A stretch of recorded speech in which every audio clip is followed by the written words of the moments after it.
You rolling? What happened on 9/11 is a phony, and we've never learned the truth about 9/11. The whole agenda is to create a one-world government where everybody has an RFID chip implanted in them. All money is to be in those chips. And this is given me straight from Rockefeller himself. This is what they want to accomplish. Aaron, what do you think women's liberation was about? We, the Rockefellers, funded that. We funded women's lib. They do whatever they want to do. What we want doesn't matter anymore. It's their agenda, it's their plans that matter. They have all the money they want. They can make all the money they want. They have a machine that can make all the money. It's not about money. It's about control. It's about their vision of how they want to see the world. You hear George Bush saying democracy means freedom. No, democracy equals New World Order. I believe God put me on this earth to be the best person I could be, and put everybody on this earth to be the best they can be. You have to stand up for what's right in life. And unless you do that, you're nothing.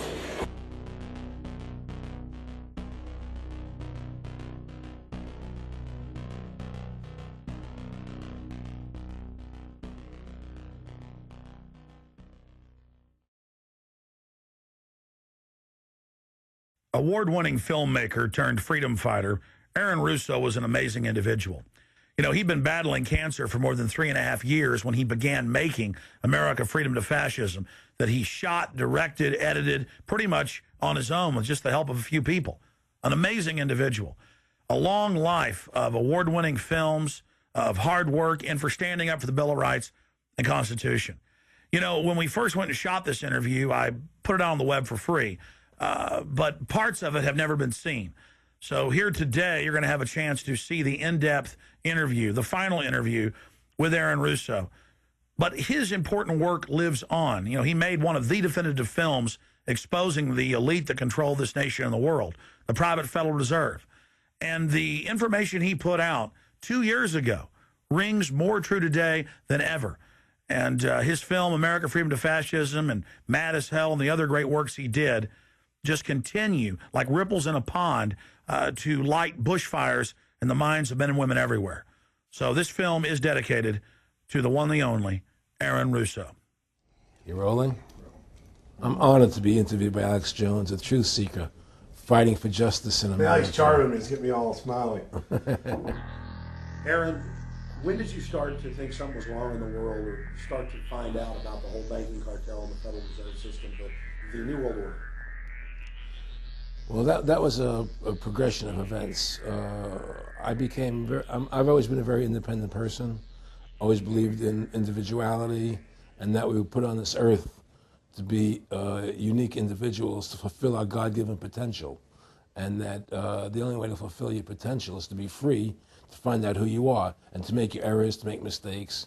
And as I grew up, I began to realize more and more the government was inhibiting me in things that I wanted to do. And what happened, I was very successful in the ladies' lingerie business. I worked for my dad. He had a small undergarment business, and I created the first ladies' bikini panties back in 1963, actually. And then I opened up a nightclub in Chicago called the Electric Theater that opened up the day Martin Luther King was assassinated. All right, and so the city of Chicago was in flames the day my club opened, and nobody came out to the club. And well, what happened was that that was the year of the Democratic Convention in Chicago in '68, and so my club became a hangout for the hippies, and because they wanted to go to Chicago and protest what was going on. And I was having a concert at my club one night to raise money. And the police raided the nightclub, my club, for no reason at all. And I was standing outside in my office overlooking the street, and I saw all these paddy wagons pulling up in front of my club. And I was a 24-year-old kid. I had no experience at all, really. So what are these paddy wagons doing here? And then I saw all these cops getting out of the paddy wagons coming into my club. I said, oh my God, they're raiding me. And so I ran down to the stage, and I got on the stage, and I stopped the band from playing. And I said to the people in the audience, we're being raided, so sit down on the floor, cooperate, and plot your identification and cooperate with the police. And as I said that, two of the cops from behind threw me onto the floor and grabbed me and started dragging me out of the club. I'm going, you know, victory, victory. You know, I'm playing it for all it was worth at the time. I was a kid. And then I saw the fire department there. And the fire department was dumping garbage cans, the garbage all over the floor. And I thought to myself, well, why are they doing that? You know, very quickly as they were dragging me out. And I didn't quite understand it. So they threw me into the paddy wagon. As I got into the paddy wagon, one of the cops grabbed my testicles from behind and squeezed. And I went into the paddy wagon in gigantic pain. And the next person that came into the paddy wagon, the cop, as he was stepping in, the cop took the billy club, smashed him on the head with it, and just split his skull, you know, for no reason. I mean, there was nothing wrong. So that was kind of your wake-up. That was my awakening. Like, what is going on? I thought this was America. So I initially blamed it on Chicago and made a daily thing. It was Chicago. And anyway, it was the headlines of the newspapers the next day. You know, there was my picture in the newspapers, the headlines, electric theater short-circuited, it was raided. And in the article, they went ahead and they said that the reason they raided the club was because the fire department came there and saw it was messy, full of garbage, and the hippies started attacking them, which was totally not true. Those dirty hippies? It was totally false. You know, it was a complete fabrication. So they ran a false flag on you. They framed you. Yeah, of course. You know, and I was in shock. I said, people lie like that? People actually do these things? I couldn't believe it. You know, it was an awakening to me. And I went on television. I told people on television that they lied. Nobody cared. Nobody cared what the truth was. You know, it was shocking to me.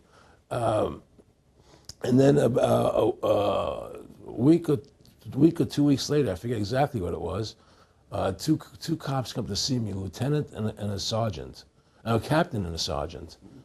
And they said, Mr. Russo, we're sorry if you got hurt that night at the club in the raid, but we're here to tell you that if you want to keep the club open, it's going to take $2,000 a month, and we're going to come see you once a month, and whenever we have to raid you, we're going to call you, you know, and we'll let you know we're going to come in tonight and raid you.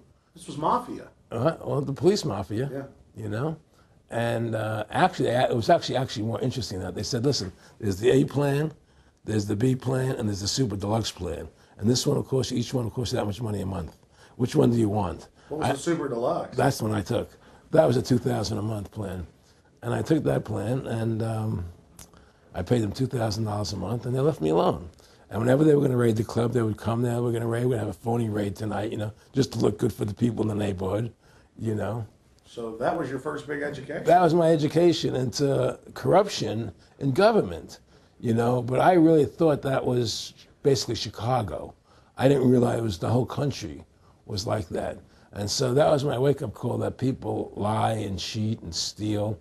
And I thought everybody was always honest and nice and decent, and I had no idea about any of these things. Well, what happened with me was that they finally one day they came to me and they said, look, we can't take your money anymore. I said, why, what's up? What's going on? I said, we have to close your club. There's elections coming, and the aldermen in the neighborhood don't want you open anymore. So we can't take your money. So I had to go to court and fight them, and they were trying to close the club. And then one night there was a fire, and the club never reopened again. The club just closed, and that was the end of the club. And they burned me down. And that was the end of my experience. And then I moved back to New York, where I met Bette Midler, and I ran into her at a little nightclub she was playing called the Improv, and I thought she was fabulous. And through a series of events, I began managing her.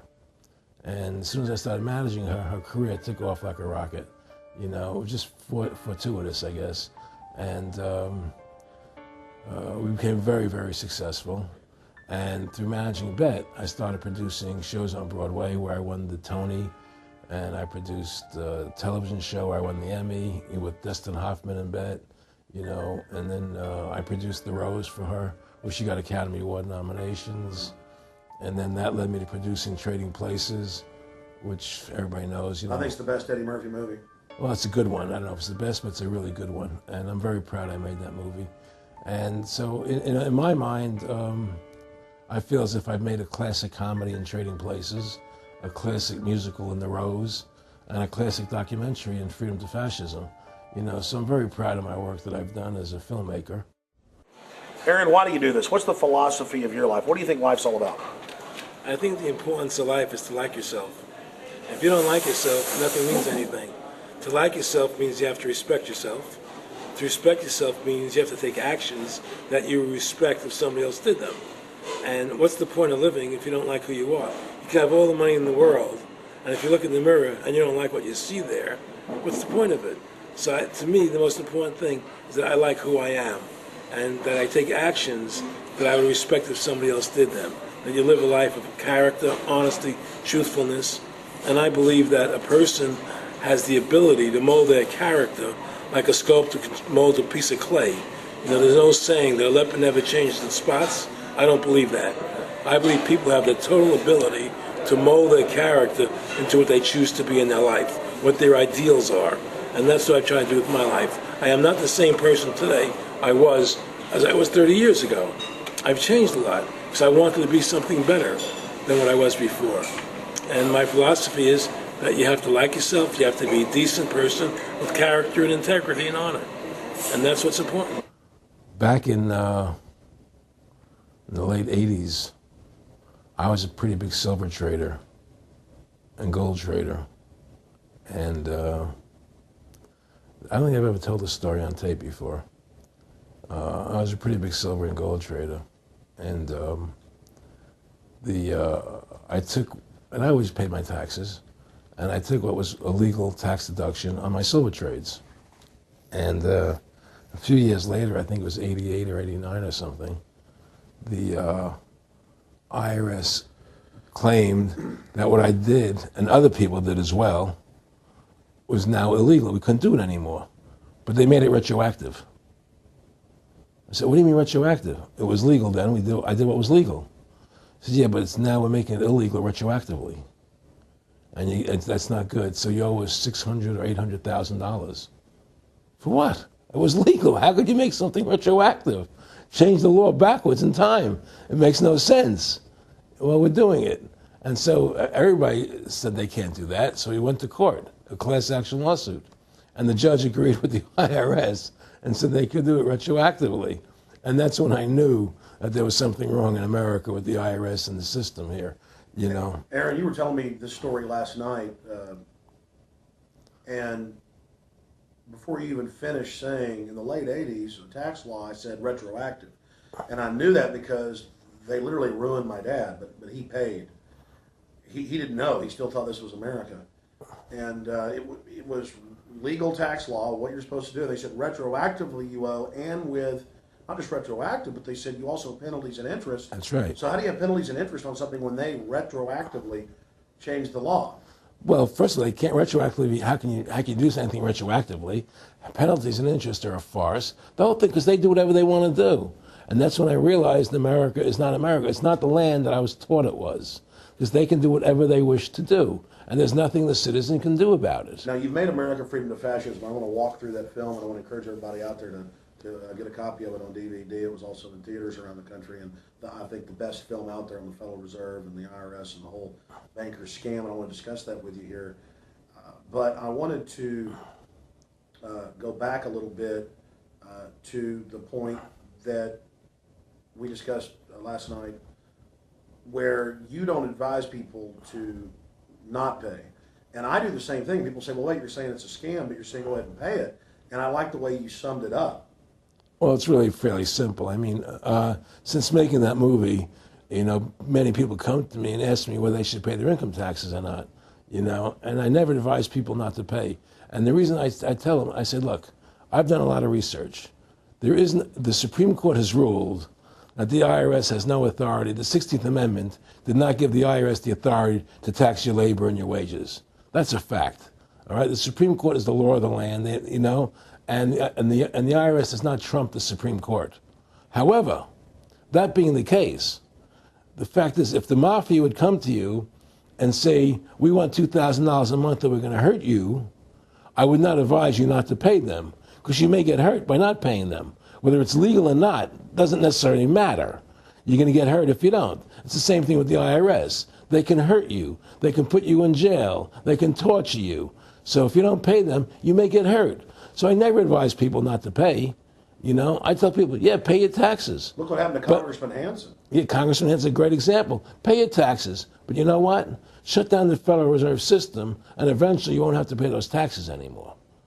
See, the IRS is a symptom of the problem. The real problem is the banking industry and the bankers in this country. That's where the real problem lies. That's the root of our problem. That's why we've lost America, okay? So yeah, pay your taxes, because if you don't pay them, you might get hurt. And I've heard all the arguments, you know, what tax protesters say and so on and so forth. And I don't call them tax protesters. I call them the tax honesty movement, because they're being honest, you know, at least. But the fact of the matter is, you're being forced, you're being compelled to pay it, because you're facing jail sentences, you're facing time, you're facing corruption of the courts if you don't pay, right? And so you pay it, because you just like you'd pay the mafia. But with the mafia, at least you have the government to call and try and help you to get past the mafia, to protect you. Here you have nobody to protect you. The American people are living in a matrix. They don't understand the truth of how things are working in this country, you know? And let me give you an example of what I'm talking about. The very fact is that if you ask 100 people on the street, what kind of government is America supposed to be? 99% of them will tell you a democracy. America is supposed to be a democracy. But that's a lie. That's an illusion. The word democracy is not written into the Constitution at one time. It's not in the Bill of Rights. It's not in the Declaration of Independence. The Founding Fathers hated the idea of a democracy. They thought it was the worst form of government there is. And I agree with them, because in a democracy, 51% of the people control 49% of the people. If you're part of the 49%, you're not free. America was founded as a constitutional republic. And in that constitutional republic that we have, 99% of the people can't take away the rights of 1%. You have your rights because you were born with them. You have God-given human rights that nobody can take away from you. The government, the majority, no matter who they are, I can't take away your rights. And that's what our founding fathers gave us. But the psychological operations that they do to us, they make us believe that we're a democracy and that majority rules, you see? And they want you to believe that. Because then they tell you this poll says this many want this and this many want that and this many want this, and it doesn't have anything to do with anything. Well, Hitler was elected. Hitler was elected. Hitler did everything legally. And in a constitutional republic, a minority is protected against a majority. Wasn't it Benjamin Franklin, to paraphrase, that said democracy is two wolves and a sheep voting on what's for dinner? Exactly. And then he also said, in a republic, the sheep would have a gun to protect himself. You know, and that's the truth. America's not a democracy, but you ask the most intelligent people what form of government America is supposed to be, they'll say a democracy. Because that's what they've been brainwashed. They've been psyoped into believing that. They believe that we're in Iraq. They believe we're in Iraq to promote democracy. The word democracy, you hear George Bush saying democracy means freedom. No, democracy equals New World Order. Democracy equals slavery. The word democracy is not synonymous with freedom. It's the opposite of freedom. Democracy is the worst form of government you can have because it's majority rule. And the government can tell you exactly what they want to tell you to do because the majority wants it. I don't care what the majority wants. I live my life as I choose. And if I don't commit violence, theft, or fraud against another human being, I can live my life as I wish. That's my choice. And if I'm allowed to make mistakes, because when you make mistakes, you learn from them. You grow as a human being. We're put on this earth to become the best individuals we can be, to fulfill our God-given potential, right? We're not here to put on this earth so that the government can tell us how to live our lives and what we must do. We put into these systems and these paradigms. No. The same thing in health. You know, if you're sick, you have to have a certain protocol. Nonsense. You know, be individuals, think for yourself, have critical thinking, you know. And so what's happened is that because they've taught everybody that we're a democracy, which is not true, now, so then in 1913, they bring the Federal Reserve System into being, right? And now you have this Federal Reserve System, which then in 1913 got the right to create money for the government, when before that the government created its own money. Now the government, when it needed money, had to borrow it from this private bank called the Federal Reserve, which is a private bank owned by individuals, incorporated in Delaware. And so what happens is now the government borrows money from them to fund the government. Then the government says, well, we have to pay these people interest. How are we going to pay them interest? Let's impose a tax on the labor of the American people, which never existed before, to pay the interest to the bankers. In fact, in 1980, Ronald Reagan said not one red cent of your income tax money goes to run the country. It all goes to the Federal Reserve. Well, it was the Grace Commission report that said that not one nickel goes to the infrastructure of the country. I guess Reagan quoted that. Too, right.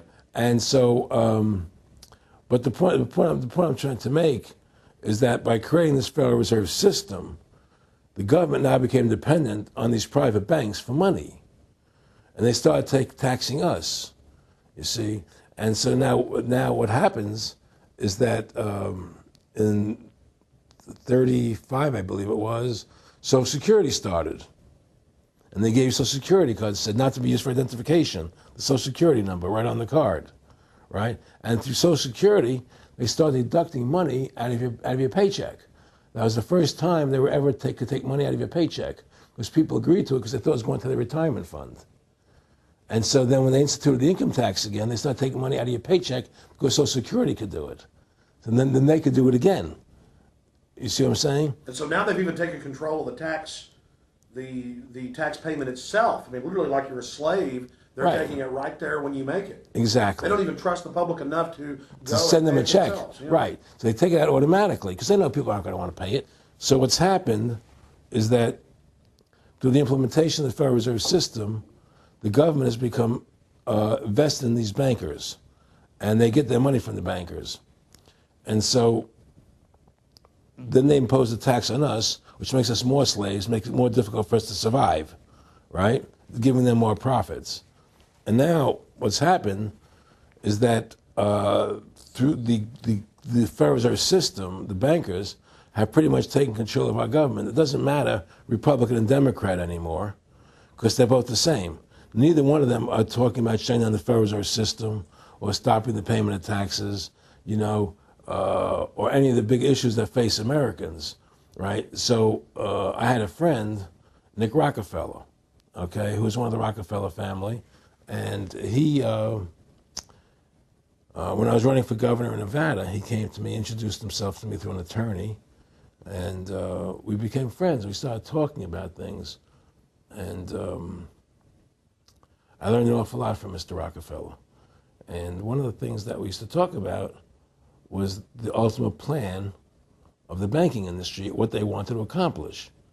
And the goals of the banking industry, not just the Federal Reserve System, but the private banks in Germany and England, all over Italy, all over the world, they all work together.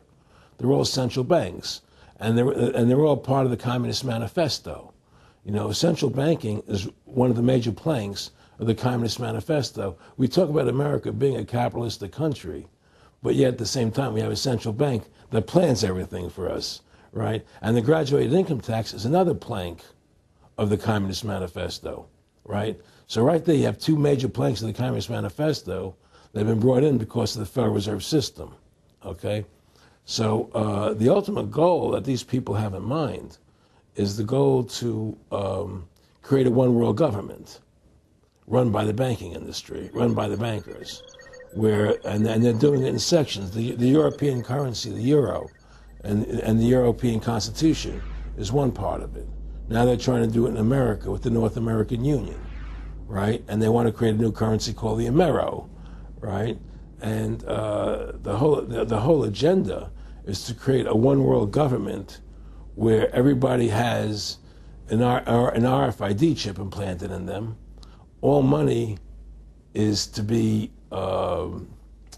in those chips, right? There'll be no more cash. And this is given me straight from Rockefeller himself. This is what they want to accomplish. And all money will be in your chips. And so instead of having cash, anytime you have money in your chip, they can take out whatever they want to take out whenever they want to.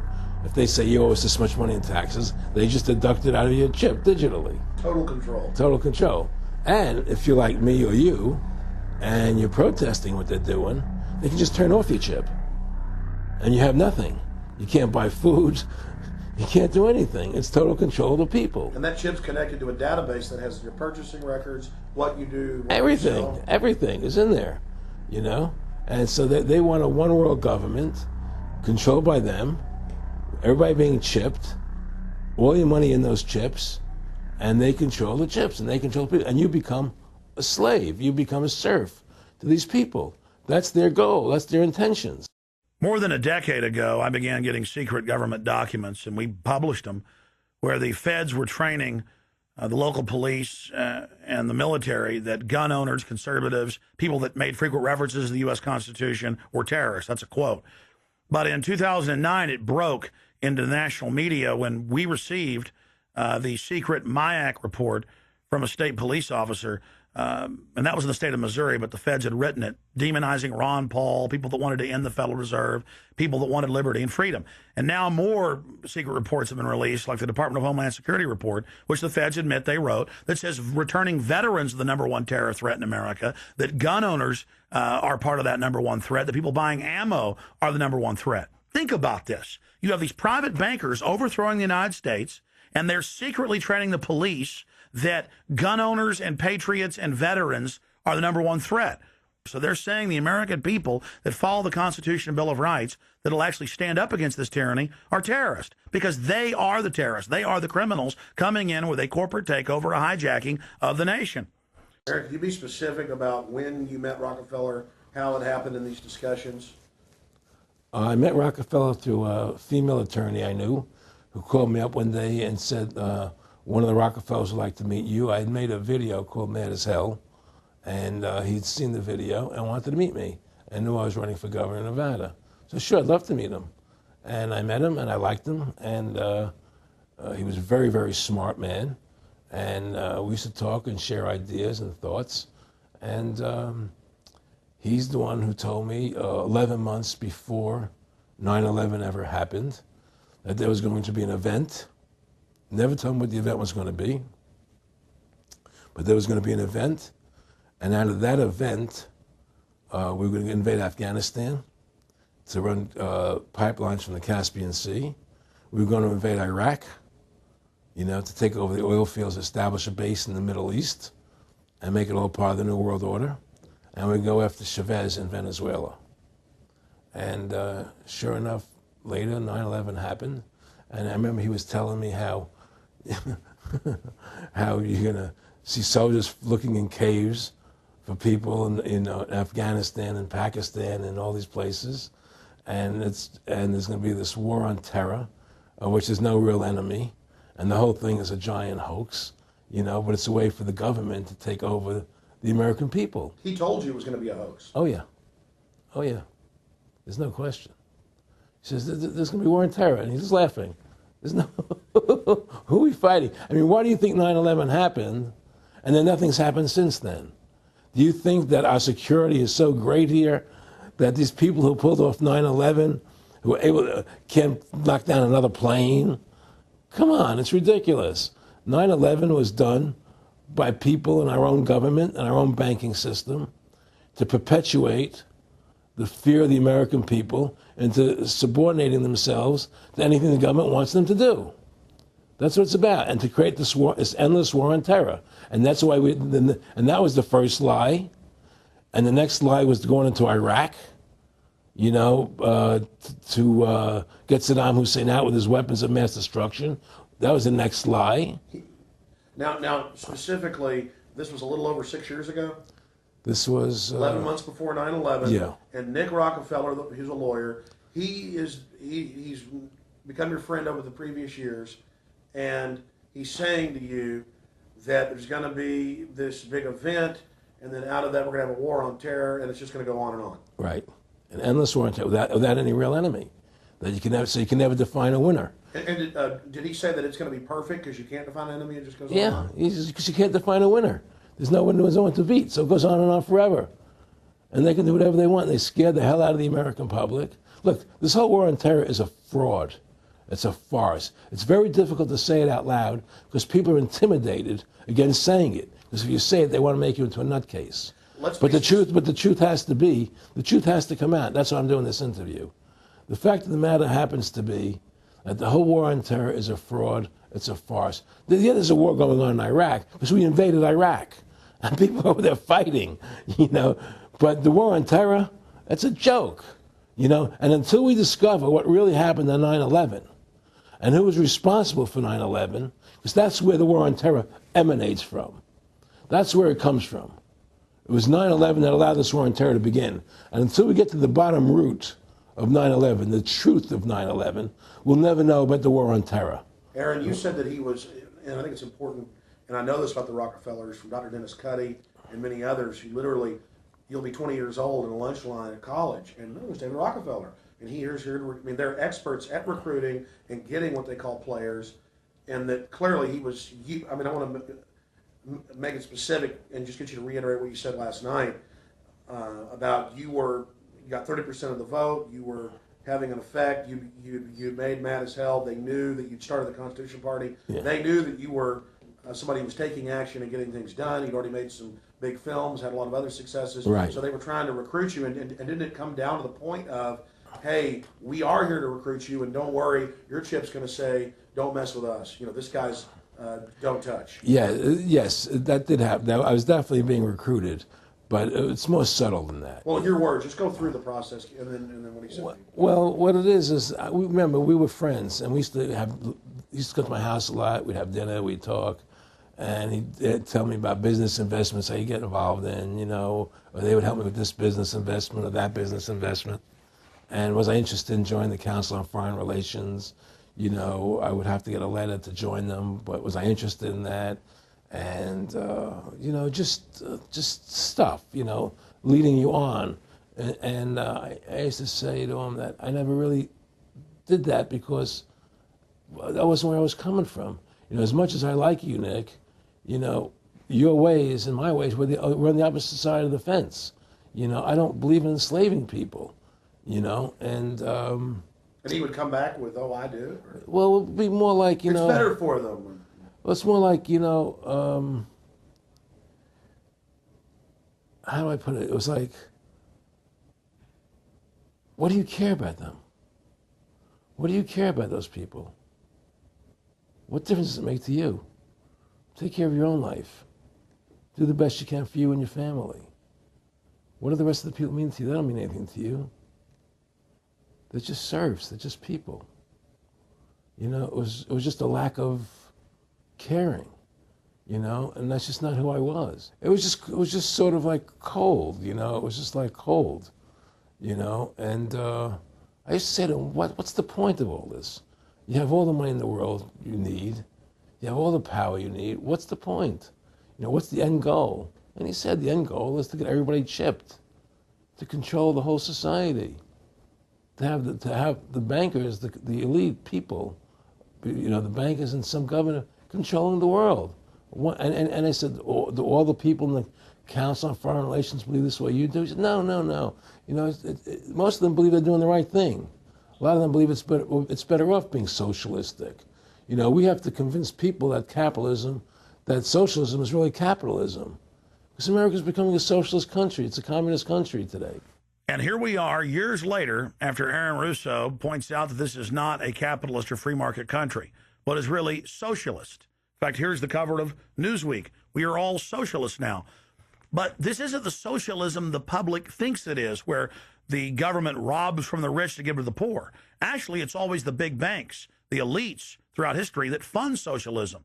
They want to use the middle class's money to basically domesticate the working class and expand the size of government so it can basically, in the end game, eradicate the middle class and have a giant submass of uneducated slaves who have no chance of ever rebelling against the tyranny, and a tiny elite in control of it all. And that is the very nature of this New World Order system. They are using big government to strangle competition, to take control of the people, to break up the family, to basically set up a global plantation or neo-feudalist state.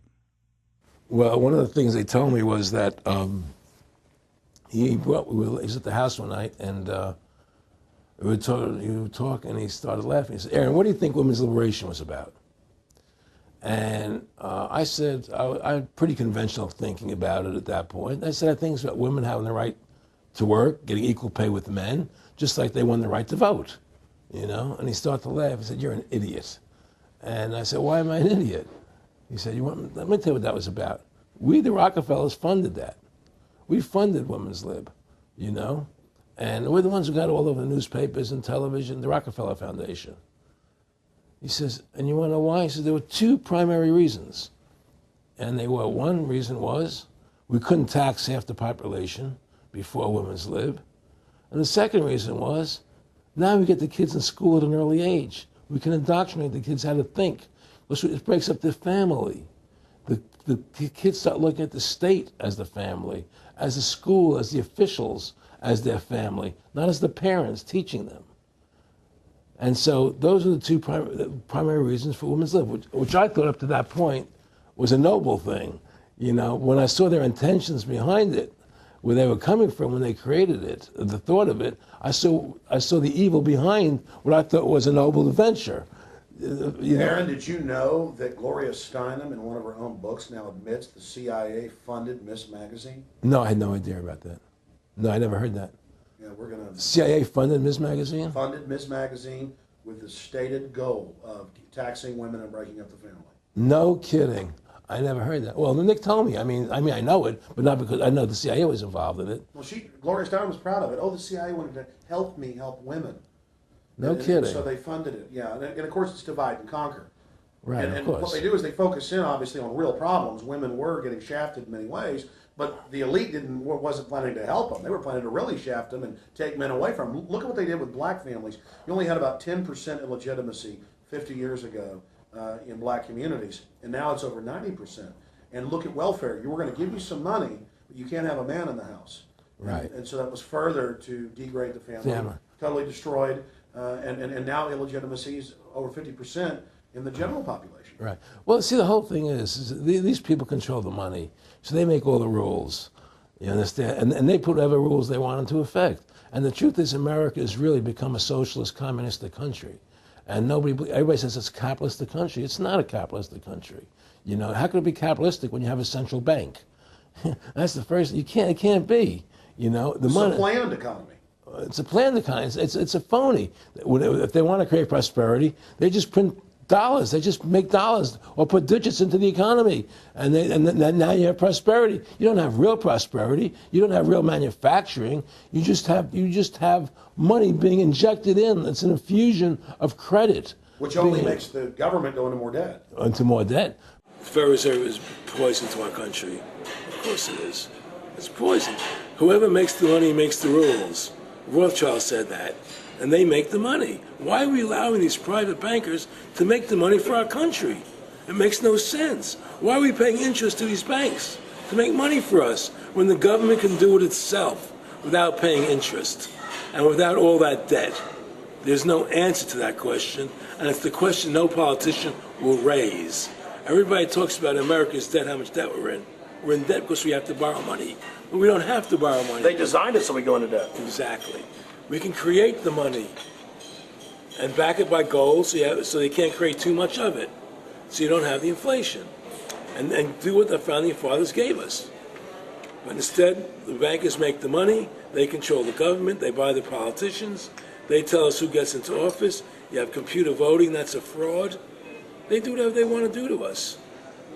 They do whatever they want to do to us, and it has to stop. My friendship with Nick Rockefeller was one where we expressed ideas to each other and thoughts and philosophies, and he wanted me to become part of what they were doing, and for me to become a member of the CFR, and offered various business opportunities for me to get involved in, and for me to not take up the fight or the battle that I've been taking up in the past. You know, to drop that idea, because what was the point of my fighting for the people? I was a guy who was very successful in the movie business, and I saw the truth of what was happening. I tried to express it to the people, And rather than having me express it to the people, they wanted me to join their side because I was a mover and a shaker. And rather than me opposing them, to join them. It was real simple. And he tried to recruit me into that situation, and I didn't go for it. Did he get angry when you didn't go for it? No. And, you know, it's like, you know, I remember one time he said to me, you join us, so you have an ID card, Aaron, you know, you have a chip, and your chip will say KMA on it.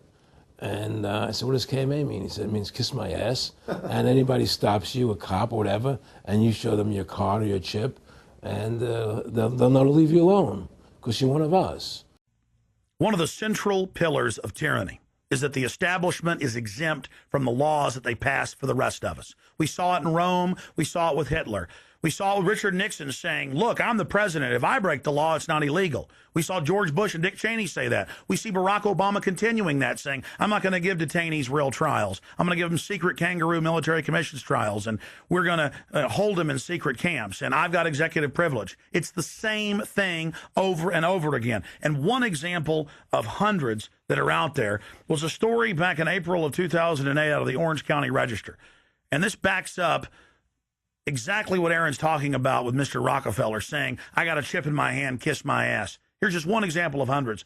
Special license plates shield officials from traffic tickets. And it goes on to say that 996,000 plus vehicles in California are exempt from no insurance, reckless driving, speeding, running through toll booths, running red lights, on and on and on. And who is it? It's state employees. It's federal employees that can go and get exempt. It's police. It's government bureaucrats above the very laws they try to enforce on us. This is tyranny.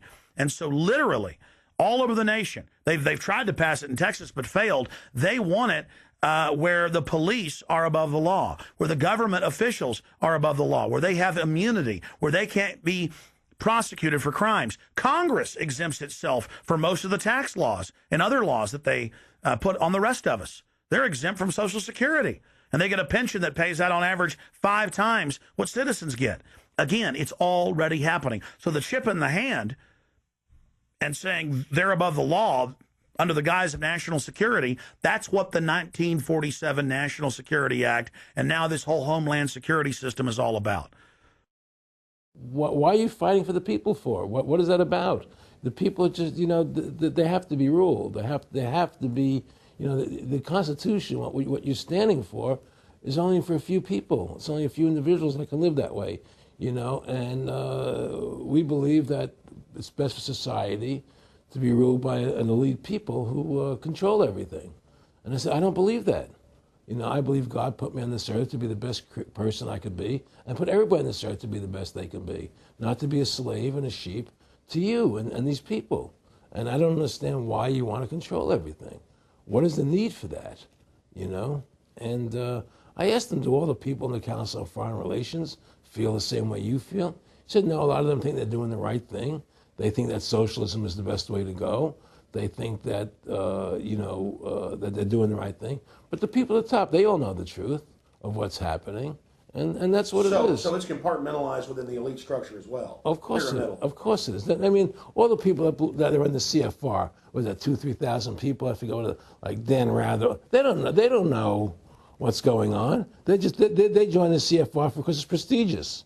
They think it's good for business. It's good for this. You know, they don't know what's really happening. You know, the evil that comes out of it, that's emanating out of it.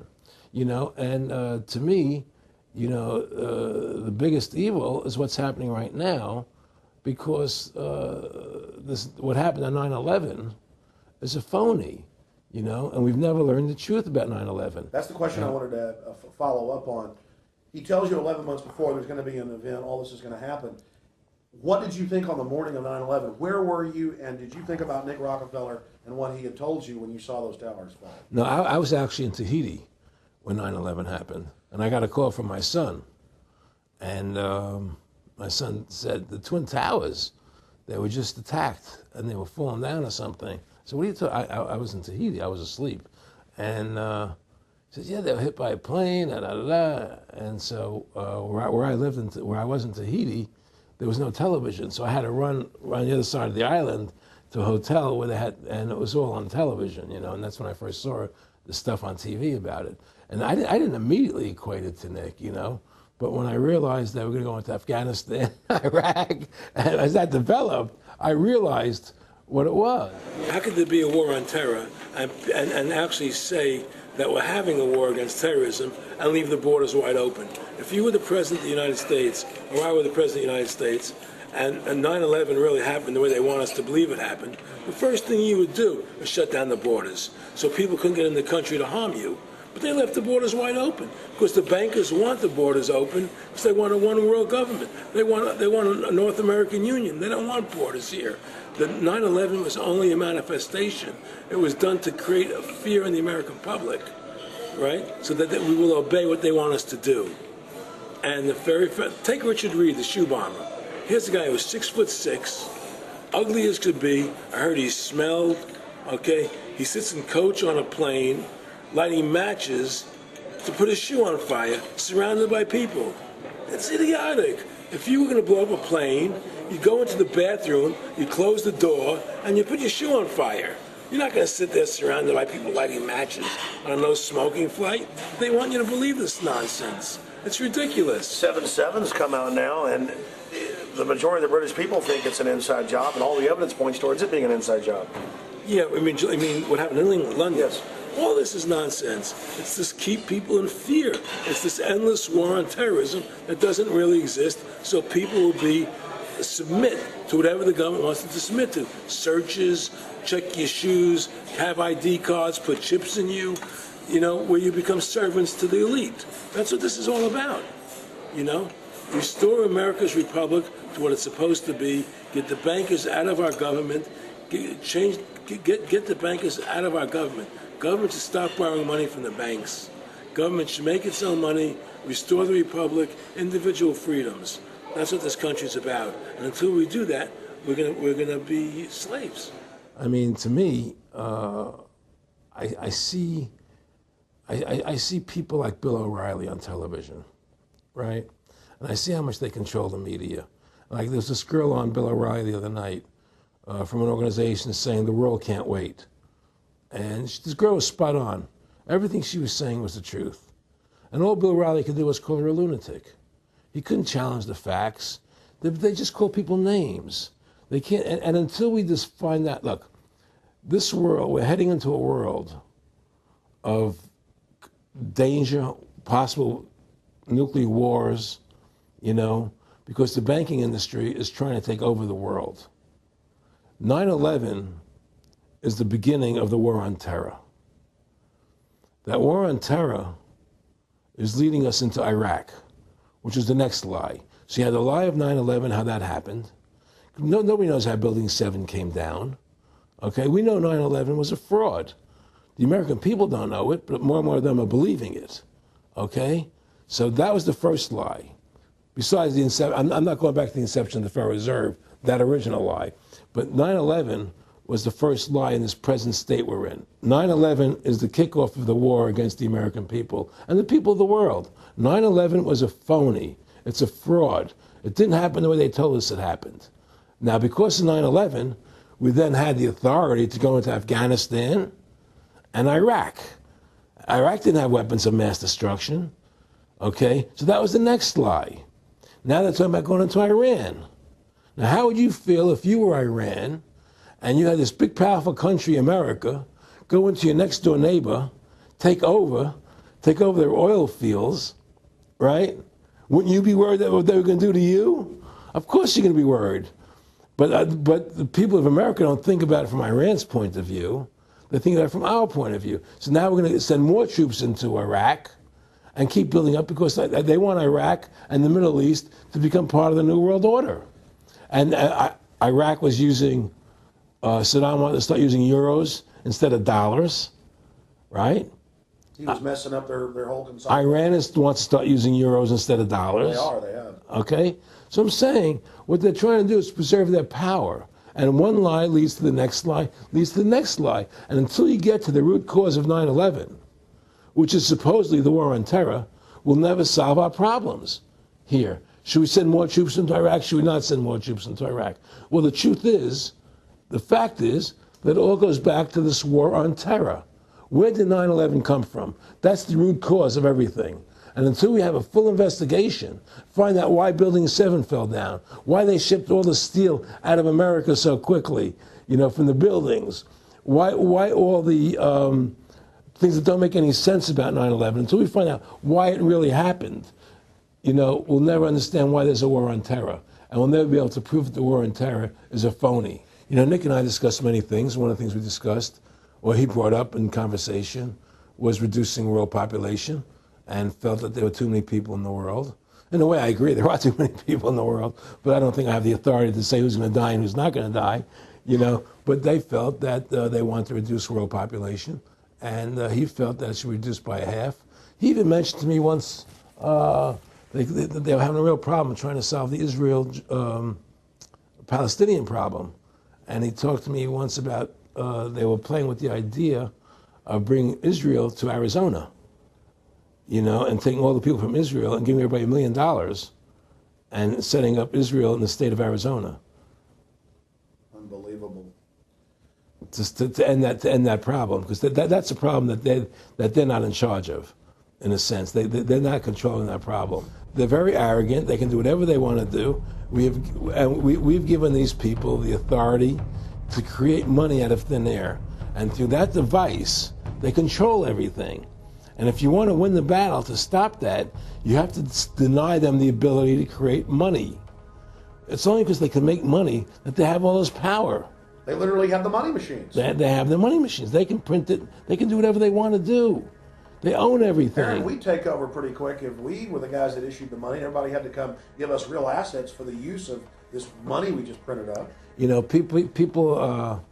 I tell people, why in the world does the American government borrow money from the banks when they have the ability to create it themselves without borrowing it and paying interest on it? Why? And nobody can answer that question. Not one politician ever raises that. Why does the American government borrow money when they can create it without paying interest? Well, we did create it up until 1913. And so people say, well, because if the American government does it, it'll create inflation. That's the answer. I say, well, let's look at it. The American government has the Federal Reserve do it, which creates the same inflation as if they did it.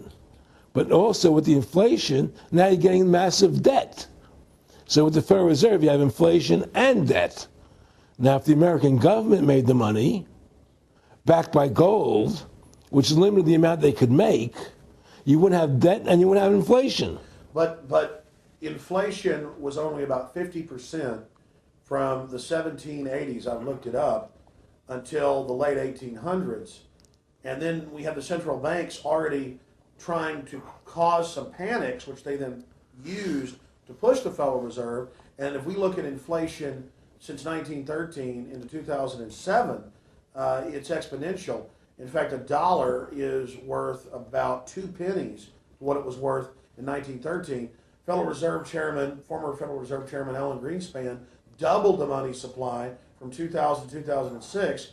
And then Edward Bernanke, the new Fed chief, came in and said he's going to double it again in the next 2 years. And then he said, now I'm going to make the money supply numbers secret. And so now we don't even know. Right. But the evidence is they are just, in the curve of inflation, it gradually grows. And then suddenly at a point, it goes straight up. And it seems it's parabolic, yeah. Yeah, parabolic. But the thing is that the only thing I disagree with you on from early 1800 to 1913, there was no inflation other than during the Civil War.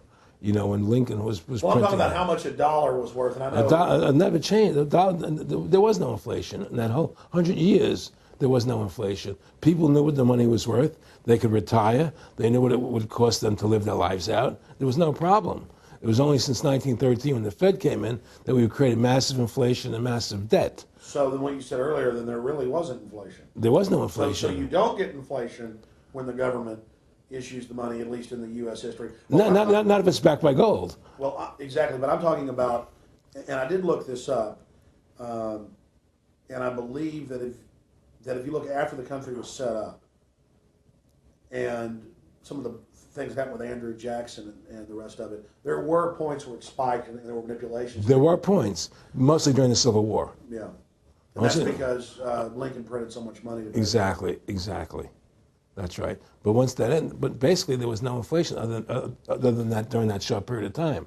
I mean, a loaf of bread was a loaf. Of course, the same thing. People could plan their lives. Today, they planned inflation. Now you have two parents working. They can't afford to pay for their family anymore. The kids are going to state-run schools now. The kids are being indoctrinated how to think. They're being given Ritalin. They're being given all these drugs. The whole country's being dumbed down. It's all because of the Federal Reserve System. And the Federal Reserve System and these bankers are responsible for the demise of America. And if we ever want to win this battle, you must shut down the Federal Reserve System. And we must shut down these bankers and restore sound money to this country. Will you talk a little bit about some of the families that own the private Federal Reserve, the stock in it? And I mean, obviously, you say you're not a big expert on Bilderberg Group, but you talk about how it's the same system worldwide. It is the same families. They meet and kind of set the policy each year, and then it goes to the Royal Institute of International Affairs in England, it goes to the CFR in the U.S., and then these are their management bodies where they wield control, really the de facto Congresses over the nation. So, I mean, I would like to get you to speak some about the families that own and run the Federal Reserve, and if you can connect it into these other international bodies. Well, I can't speak to those families because I can only speak about, what I know for fact. Everything else is speculation, and I don't like to speculate. I know about Rockefeller because I was friends with him. We talked about it, and I can tell you firsthand. What did Rockefeller tell you about the Federal Reserve and their family owning part of it? Well, he said the New York Fed is the main controlling interest of the Federal Reserve System. They control the bulk of it. So the New York Fed is really the Federal Reserve System. Even though there's 12 different banks, it's run by the New York Fed. And the New York Fed is basically the Federal Reserve System. So who's ever running the New York Fed is where, and the families that control it, control the New York Fed. And they're the main engine behind the Federal Reserve System. And that's a wing of the Bank of England.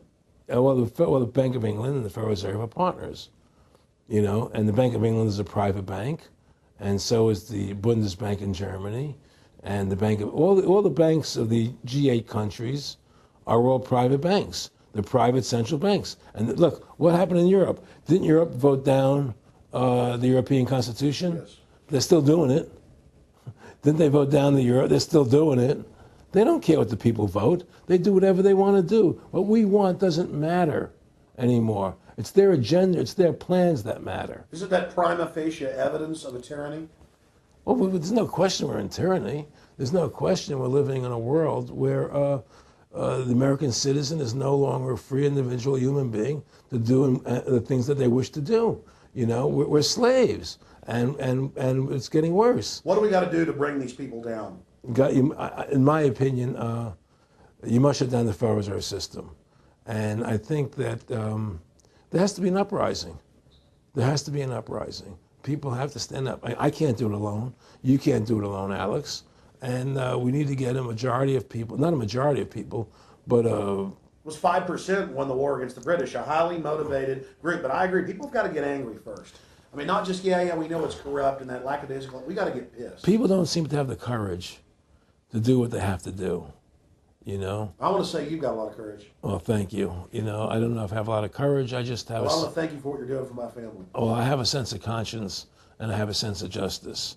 I get nervous about what I do, but I do it because there's no other choice. I couldn't live with myself if I didn't do it, But the fact of the matter is, I've ostracized myself pretty much from Hollywood. People are afraid to deal with me in Hollywood a lot because of what I do and the things I say. I don't go along with routines. A lot of people in Hollywood know the truth. They're not willing to stand up and speak about it. And I know many of them have seen my movie, and they know I'm right, and they won't talk about it because everybody's afraid. Everybody's afraid because they think that this money they get, these Federal Reserve notes, are really money, and they think they have a comfortable lifestyle, and they're afraid of change. They're afraid to stand up for what's right.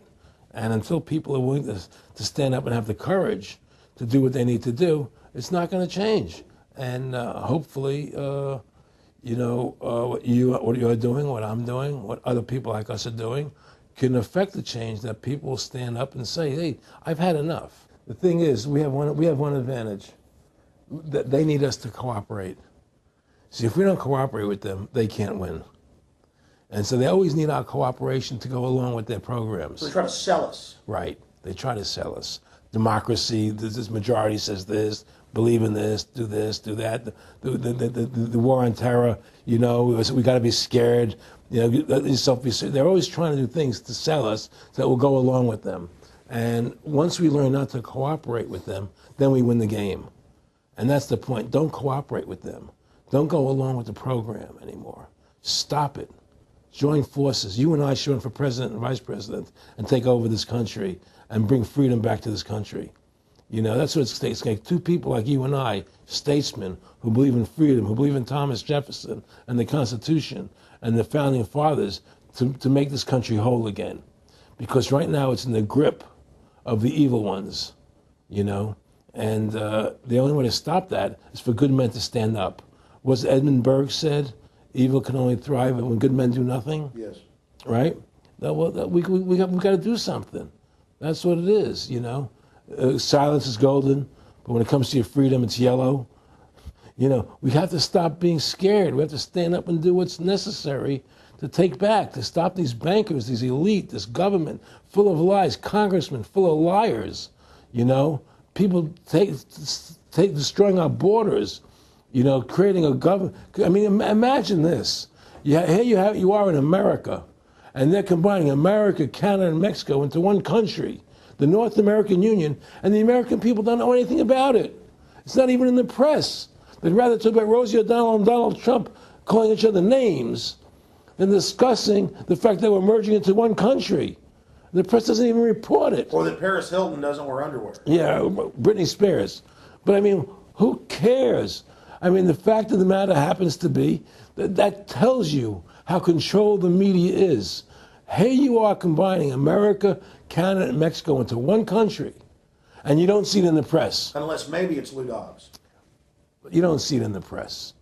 You just don't see it. It should be the top story everywhere. Everywhere, and not worried about it, really. Why? That tells you there's the evidence that it's controlled. They don't want the American people to know what's going on. That's why they don't protect our borders. That's why we're losing our Constitution, the very document that secures our freedoms. There is a rising tide against it. There is a rising tide, but we have to mobilize. We have to mobilize. And we have to get all the good people of this country to stand together and say, I'm not going to take it anymore. Well, I think if you analyze the situation, and if you realize that since the Federal Reserve has come into being in 1913, illegally, without a constitutional amendment, by bribing a few senators during Christmas vacation, they turned over the most important power that the American government has, the creation and issuance of money, to a private bank. To that private bank issuing money, they have destroyed this country. They have destroyed the purchasing power of the money in this country. They've created social programs that are destroying this country. Thanks to the work of Aaron Russo and Ron Paul and many others, folks are starting to find out who the real enemy is. Offshore private banking corporations that have engaged in a hostile corporate takeover of the United States and almost every other nation on the planet. And the private Federal Reserve is their beachhead here in the United States. Ron Paul has introduced H.R. 1207 that at time of taping has over 87 sponsors just to audit the private Federal Reserve that arrogantly says it's above all U.S. laws and above all three branches of government and that no law enforcement can investigate them. I mean, how asinine is that? How above the law is that? How ridiculous is that? Everybody else gets audited. Nobody else is above the law but them, this group of plutocrats, this group of polycentric bankers that are setting up this neo-feudal world system. Now, they've taken over our government, both Republicans and Democrats. There's no difference anymore between the two parties. They control both parties. It doesn't matter to them which one wins, because who's ever running for president will be someone they anoint, okay? Whether it's Hillary Clinton or John McCain running for president next year, they're going to be people that are going to do what they want them to do. And the fact of the matter happens to be that you can't win an election unless you have enough money to win. They make sure who gets the money. The most important point is they control both parties. And the public continues to only focus in on the distraction of the left puppet and the right puppet instead of looking at the puppet masters. In fact, more and more of this is coming out. Top Senate Democrats, bankers own the U.S. Congress. Senator Dick Durbin on Chicago radio station last week blurted out an obvious truth about Congress. This is from Salon, that despite being blindly obvious, it is rarely spoken. And, quote, the banks, hard to believe in a time when we're facing a banking crisis, that many of the banks created are still the most powerful lobby on Capitol Hill. And frankly, they own the place.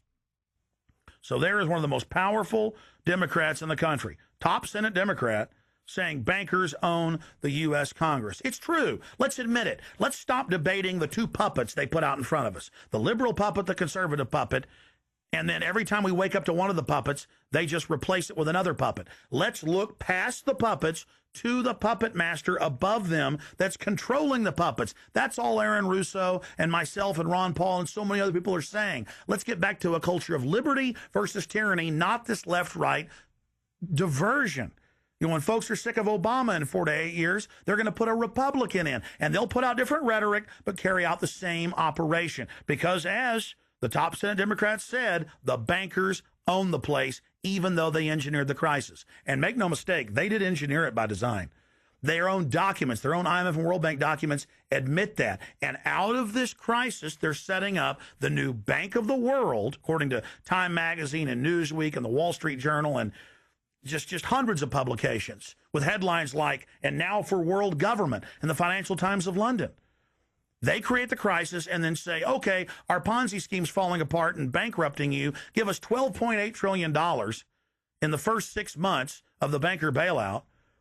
And now they say, we'll set up a Bank of the World you pay your carbon taxes to, and private bankers will rule your life, and we'll pay private greenhouse gas carbon taxes to two firms owned by Al Gore, and this is publicly admitted.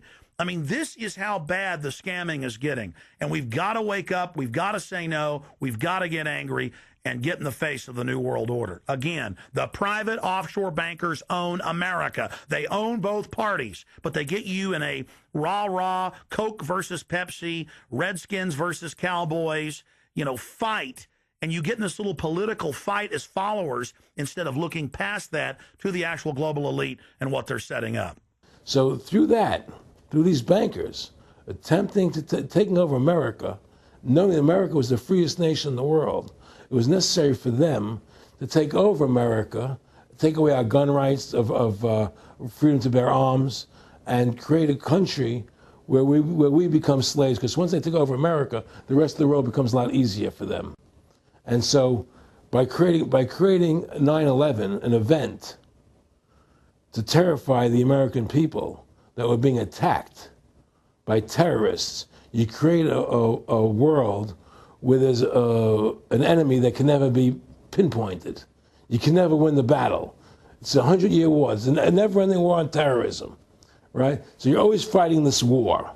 And through the war on terrorism, which is the 9/11, which is the first lie, then you create the war on terrorism, which is the next lie. Then you create the war in Iraq for weapons of mass destruction, which is the next lie. And it's one lie to the next lie to the next lie. Now it's going to be Iran, the next lie, sending more troops and a surge into Iraq. Think about what Aaron Russo is saying here. The war on terror is a war on the American people and the people of the world. You see, the elites always sell the public on tyranny by attacking a minority that's unliked first, or the outsider. Oh, we're just getting rid of the Bill of Rights and Constitution, having secret arrest and FEMA camps and the Military Commissions Act for foreigners. It's just for them. And now the federal government has been caught saying that gun owners, conservatives, people buying ammunition, they've been caught saying that returning veterans are the #1 threat to Homeland Security. And in a way, that's true. People that know about the Bill of Rights and Constitution and know that our country is being taken over and hijacked by foreign banks, I guess they are the threat to the criminals that have done this. That's all the New World Order is a private corporate takeover of the nation states, of the governments of the world. And then these private corporations bring in a tyrannical form of neo-feudalism that they call corporatism or fascism. Mussolini said that fascism should properly be called corporatism. And that's what it is. And they create the socialism to get control of the wealth and to control society, and then they pipe the profits to themselves. So they socialize the general public to get control of us, but it's private above us. It's basically just slavery. Now, think about what Aaron Russo was saying here, and it's absolutely true. This is a war on the American people. They build Homeland Security, they build the police state in the name of fighting foreign enemies, and then they flip it all around to use it against the American people and the MIAC reports and the DHS reports and the rest of it. This whole thing was set up for the people, and Aaron Russo nailed it. It's just one thing leading to the other, and it's always with the event. It's always in the point of taking over more countries, more dominance. You know, making sure the American dollar, making sure the G8 stays in control of everything, and what they want to do is to control the American people, control the people of the world, put RFID chips in everybody, so everybody's a slave to these central banks. Did you ever talk to Nick Rockefeller after he told you all this and then 9/11 took place? No. But he did. He told me that you're going to see men running around caves looking for Osama bin Laden. You know, you're going to see men looking for, these guys, and they're going to be, He told you it was all going to be bull. It's a phony. The whole thing is a fake. It's a fraud. Was he laughing, or was he just coldly saying this? No, it was more laughing, cynical, laughing. It's more like, look how stupid everybody is. Look how stupid everybody. We can do whatever we want to do. Well, it is ridiculous. It's like with al-Zakari. They claim they killed him like 14 times. And then they never said, well, we didn't kill him last time, but we killed him this time. They never even now they're like practicing being ridiculous. Well, what about bin Laden being in the American hospital, getting kidney help? Yeah. Right? In the American hospital, right? They could, if they wanted Osama bin Laden, they could have gotten him. Oh, yeah. He was right in the American, after the coal. Well, every time our troops really would keep catching Taliban leaders, they would be ordered by the generals to let them go. That's come out in the newspapers, but only here or there. And they kept going, and then Pat Tillman was complaining about it, and then he got shot. I've talked to his brother. Oh, you did? And then he got shot, and there was a big hero charging Al-Qaeda. No Al-Qaeda, somebody shot him in the back. Look, we're dealing with complete evil. We're dealing with complete evil. And until the American people wake up and say, we don't want this evil in our country anymore, and we want to come back to a country of decency and goodness and integrity and honor, we're going down that road. And that's what it's going to take. It's going to take people to stand and say, we don't want to live in this kind of a world anymore. I believe we should pull all our troops out of Iraq. I believe we should leave other countries alone. Let other countries live their lives the way they choose to. Stop trying to spread democracy around the world, which is the worst form of government there is anyway. Restore our republic to what it's supposed to be, and go back to what the founding fathers gave us, and try and restore the republic. Like the point of everything is that we have to mobilize. Each one of us. You and I can't do everything, Alex. You and I may be leaders. We may be out there, and people listen to us, what we have to say, and follow us. But the truth of the matter happens to be, it takes all Americans to stand together, to stand tall, to mobilize and say, we're not going to take this anymore. I'm mad as hell. I'm not going to take it anymore. We're going to stand up and fight the battle. And you and I can't do this alone. We're just leaders of the thing. But other people have to join in with us and stand side by side, shoulder to shoulder, and say, I'm not going to take it anymore. That's what it's going to take to win this effort, and to stop cooperating with the government and with all their rules and regulations, and to wake everybody up, to hand out DVDs of my movie, to hand out DVDs of your movie, to educate everybody to what's going on. Well, if you don't fight the corruption and you don't stand up for what's right in life, you're going to end up being a serf and a slave, and you're leaving your children a world that you wouldn't want to live in yourself. So how can you, in decency, behave that way? You have to stand up for what's right in life. And unless you do that, you're nothing. Well, freedom and liberty is what people really want, and it's time to stop the duplicity of the government from lying to us. You see, many people know the truth of what's happening in this country. They know the truth, like the numbers you gave about 9/11. But they're afraid to stand up. People have to find their courage and stand up and say, I'm not going to take this anymore. I know the truth, and it's like they create a situation where if you tell the truth, you're considered a lunatic. You know, in other words, if someone goes on a TV show and says 9/11's an inside job, oh, you're an idiot, you're crazy. They call you names. You can't be afraid of that. Well, it doesn't work anymore. I mean, they have no facts. Just calling you crazy doesn't make you crazy. Well, we know that. They also go get kooks who are kooks to put them on and then say they represent us. That's right, exactly. Another tactic. Exactly. And Bill O'Reilly's great at that. Sean Hannity is great at that. They just put people on who they can dominate, you know. But why do you think guys like that, they're not stupid? I mean, I've talked to people that know, they know the truth. Why do you think they decide to join the evil? That has to be in their hearts. I mean, I had the opportunity to do that, and then in my heart I couldn't do it. So it has. But I mean, how could you or I consciously be involved in something like putting AIDS virus in black Africans' vaccines? I mean, what the hell? I mean, it's like, we're not good guys either. I mean, I don't think I'm like some special perfect person. What the hell's wrong with this elite? I mean, what are they running around doing evil? I mean, they just run around continually doing evil. Well, I think a lot of them think they're doing the right thing. I think a lot of them think they're doing the right thing. Not the top elite, but people within the system, you know. But I think that it's all about, as Nick said to me, it's about control and power. They have all the money they want. They can make all the money they want. They have a machine that can make all the money. It's not about money. It's about control. It's about their vision of how they want to see the world in their eyes. And, you know, you and I believe in individuality, in the person being the dominant thing, the individual being the dominant person. Today we live in a world where institutions are dominant, not people. You know, the American, you know, we the people, by the people, for the people. Now it's we the institutions, by the institutions, for the institutions. People are secondary. It's all about corporations and institutions. And the Federal Reserve is the biggest institution in the world. You know, if you ask somebody what's the biggest corporation in the world, they'll say Google or Walmart or Exxon or something. But the biggest corporation in the world is the Federal Reserve System, right? And all the other corporations feed off the nipple of the Federal Reserve System. Well, it's like the Monopoly game. The bank always wins. It has unlimited money. It's not the people playing on the board. Exactly. The bank owns the board, the box, the shelf it's sitting on. But that's because you gave them the ability to make the money. You have to take that away from them. We need to take the bank away from the private bankers. Exactly. You have to take the creation of money away from the private bankers, and you'll solve 95% of your problems. Well, let me look at America. 10% growth rates every year like China's having right now. The U.S. had 10% growth rates until the Federal Reserve took over. And then if you look at that, it all starts really going downhill from there.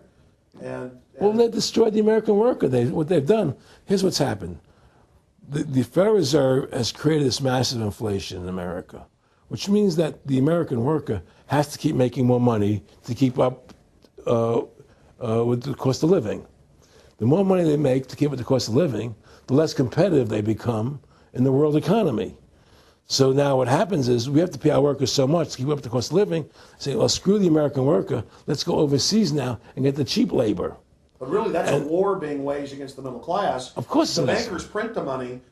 Really, this is a war being waged against the middle class. The bankers print the money. Everything they're doing is about destroying any private pools of wealth or independence. Yeah, but what I'm trying to say is, because of the inflation that they've created, they've now allowed other countries to outcompete us. You see, because other countries don't have to pay as much money as we have to pay here to our workers to survive. Yes. So now we're not competitive anymore. So we've lost our manufacturing base. We've lost our competitive. In the old days, the American worker, you wanted to buy everything American. You wouldn't buy anything from Japan, which was cheap crap. And what does that leave us? It leaves America this military force, and so the elite's giving us a deal. We'll continue to build up your military and give you homeland security jobs, shift your economy over to being the bulldog enforcer of the New World Order. Exactly. You can either do, and by controlling the economy, they force everybody into that position. That's exactly correct. That's exactly correct. And there's no more manufacturing here. We're a service economy. We do nothing. We provide nothing. We provide nothing to the rest of the world anymore. Well, first of all, Freedom to Fascism is a movie that everybody should see, because we show the fraud of the income tax. We show how judges put people in jail for no reason. We show the corruption of the justice system, and we show how the Federal Reserve came into being and how it's controlling society, and how all the central banks of the world are working together through the Bank of International Settlements in Switzerland, which is the central bank for all the central banks, and how they all work together to create this one world government, the one world order, which is what they're trying to do. So Freedom to Fascism is a movie just to get you a good basic education about how the world is really working. And I really want everybody to see that movie, critical. In terms of the CFR, in terms of compartmentalization, I mean, there are many good people, I believe, that are part of these organizations who don't even understand what the organization's really about. People like when I was in Germany doing cancer treatment, there was a gentleman there who was visiting a friend of his who had cancer. And he was a member of the CFR. And we were talking. And I showed him the movie. He said, "Oh my God, I'm going to resign. I had no idea this is what the CFR was about." He had no idea. He was just a nice guy who thought he was in this prestigious organization. Yeah, a lot of it's about getting good people, and so you can watch them. Keep your friends close, your enemies closer. Well, no, it wasn't even that. It was, a lot of people join the CFR because they think it's a prestigious organization. It'll help them in business, make good business contacts. They didn't have an understanding that the CFR is really about world domination, about how they and the Trilateral Commission, the Bilderbergers all work together, with the banks to control the people. A lot of them don't understand that. They don't see the big picture. Oh, it's CFR, it's a prestigious organization. I'll meet this one, I'll meet that one. I can do good business deals out of it. It's just business to them. The CFR wants to get the people in there that have influence and power, and so they're part of that. So they're not opposing them, It's like the whole country today is becoming the haves and have-nots. You're getting the very, very wealthy, the middle class is being destroyed, and you're getting the poor people. Isn't this just a slick mafia that took over and uses fancy PR? Well, you can call it mafia, you call it whatever you want, but it's definitely a criminal organization. There's no question about it. But it's a criminal organization that has prestige, that appears to have what's the word I'm looking for? Class, style. It's like, respected. It's respected. People don't look at it as being a criminal organization. That's what a great job they've done. People look at Alan Greenspan as being a hero. The maestro. What do you think happened with him in the late '60s? He wrote a big section, a chapter for Ayn Rand in a book, and he talked about how horrible the Federal Reserve was. We needed a gold standard. Now the bankers are robbing us. And then they literally came in and said, "Oh, and you see somebody who made a deal with Beelzebub." Well, exactly. You make a deal with the devil. I mean, it gave him a chance to be one of the most powerful men on the earth, and it gave him a chance to accomplish things he never thought he would accomplish in his life other than that. And it's very seductive. It's a very attractive perfume. I mean, I was attracted when they came to me and spoke to me about it. I thought about it. I was attracted to it, They asked me if I wanted to open up these nightclubs, open up a chain of Baywatch nightclubs, and we'll do this thing, we'll do that, and we can do this. All these things were proposed to me, business ventures. But You know what it is? It was your nature, though. It's the way you are. You couldn't take the deal. Well, I can't do that to people. I just can't be in a position where I can do that to other people. I have a conscience, and my conscience would not permit me to do that. People say I'm very courageous. I don't think I'm courageous. I think I have a conscience, and my conscience doesn't allow me to do that to people. It makes me feel sick.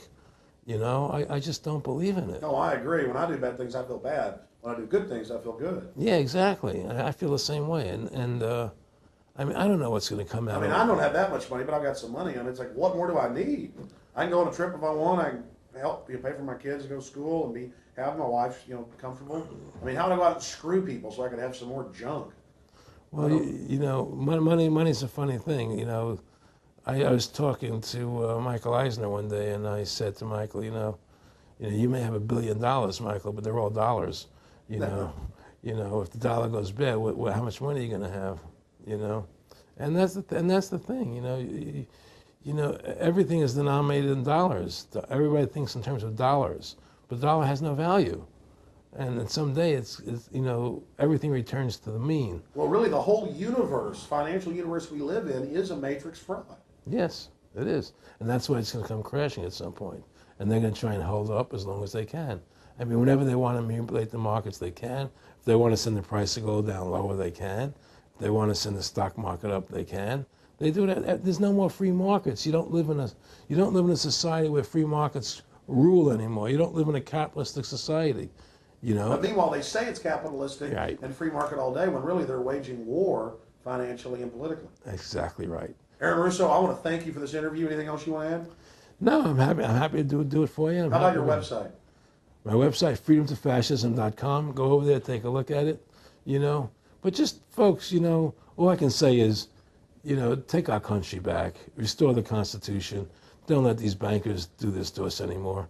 Stand up, don't be afraid of them, and do what you got to do, you know. And I have plans in the works, and when I get over my problems, you know, we'll reveal them, you know. And Well, I'll be supportive of that.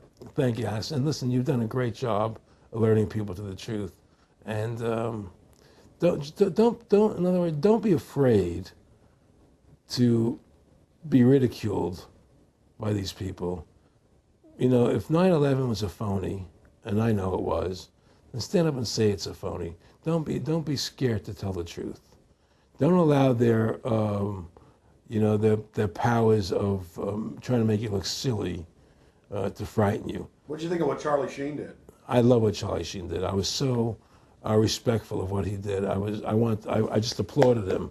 People saw right through that attack. They flipped a light switch when they went after him. Yeah, but they don't. You see, the thing is that more people don't come out and do it. You know, to build that wave. Charlie did it. I'm really proud of the guy. David Lynch did. But the media was smart and didn't bite this time. Right. I mean, a few people have, but they're not picking up on it because they control the media. James Brolin did on The View. I heard that as well. But again, they're not picking Barbara up. Walters looked like she's about to have a heart attack. But they're not. But they don't pick up on it. You see, they don't allow it to go anywhere. You know, it comes if someone says something, they let it die. You know, but they keep perpetuating. You know, the war on terrorism. They keep perpetuating all these things that are lies. And because we've given the Federal Reserve the money-making power, they control the media, they control the government, and they're all in bed together. So you're fighting all this propaganda all the time, and it's a very difficult fight. Americans, mobilize. Stand together, stand tall. Tell the government you're mad as hell. No longer cooperate with the government. Do not accept the national ID card. Do everything in your power to restore freedom and your individuality back to America. Stop being a country run by the institutions for the institutions. Let's go back to we the people, by the people, for the people, as opposed to we the institution, by the institution, for the institution. Stand up for your individual rights. Stand up for the godliness that's in each and every one of us. Thank you for watching this historic interview with Aaron Russo. Please don't just stand down after watching this film. Research the private Federal Reserve for yourself. Realize it is the main head on the Hydra that we have to go after. Realize that we can fight the political parties all day, but until we go after the heart, the root of the problem, nothing's going to get better. We have this ruling class of private bankers that issue all this fiat currency, and they have committed unbelievable crimes and have the audacity to claim that they're above the law. Ladies and gentlemen, now more than ever, we don't have a choice. It's us or them. Either the New World Order is removed from power, or the world faces more wars, more tyranny, and a nightmarish police state carried out by these eugenicists. So in the memory of Aaron Russo and every other freedom lover out there in history, and for the future of our children and the species, humanity itself, let's call for grand jury investigations of the private Federal Reserve. Let's arrest the bankers. Let's kick these foreign corporate criminals out of our country and get our constitutional republic back. Let's stop being distracted and diverted by the liberal and conservative puppets they stick up in our faces on television. Let's look past the front men to the actual architects of the New World Order and bring them to justice. There's no way these arrogant bastards can get away with this if we expose them and speak out against them. And more, it's coming out even in the mainstream media that they are a pack of criminals who are above the law and who have hijacked our nation. But they're only above the law in our minds. We have to expose them as the criminals they are and bring them to justice. Look in the mirror. You are the solution. Take action and join the ranks of folks like Aaron Russo, Ron Paul, and so many others. God bless you all, and thank you for watching this presentation. Now spread the word about the true enemy of the people in the Fed, in the New World Order, in the hegemony of private central bankers.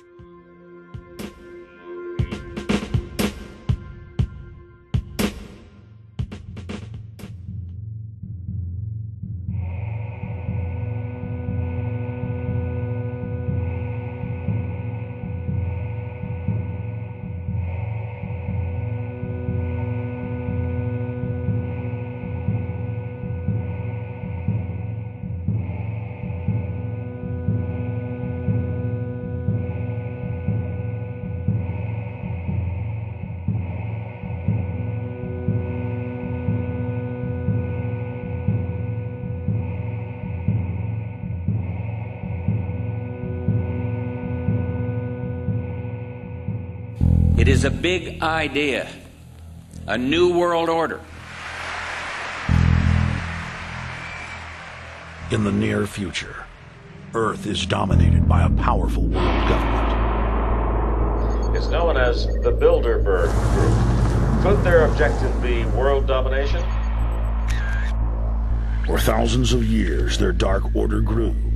Now, as they hail the birth of the New World Order, their great dream of exterminating 80% of humanity is at hand.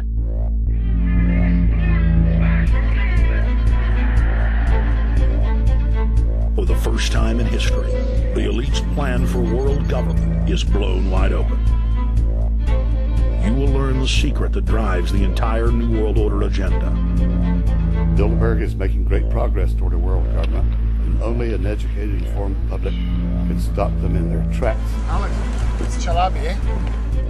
For the first time, all the pieces have been put together.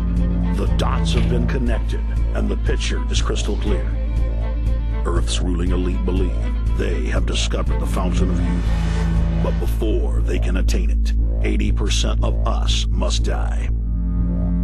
A psychopathic technocracy is establishing world government so there can be no escape from their plan.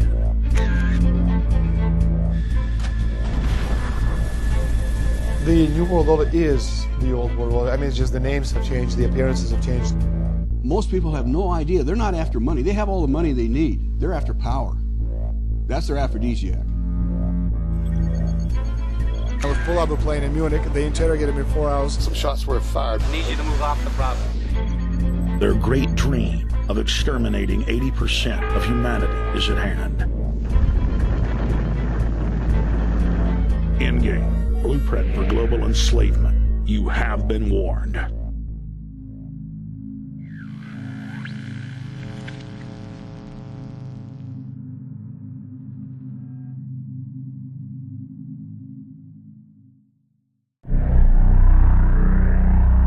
Obama is notoriously a liar.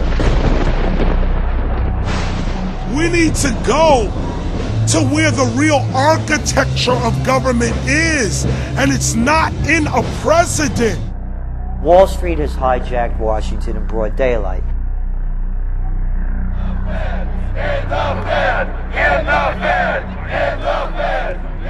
Well, Obama's already fudging.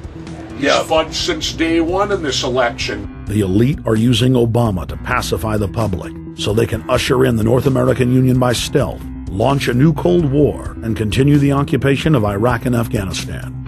The globalists are outside all the nations. That gives them safety, and they play countries off against each other. We've got to give them a stake in creating the kind of world order that I think all of us would like to see.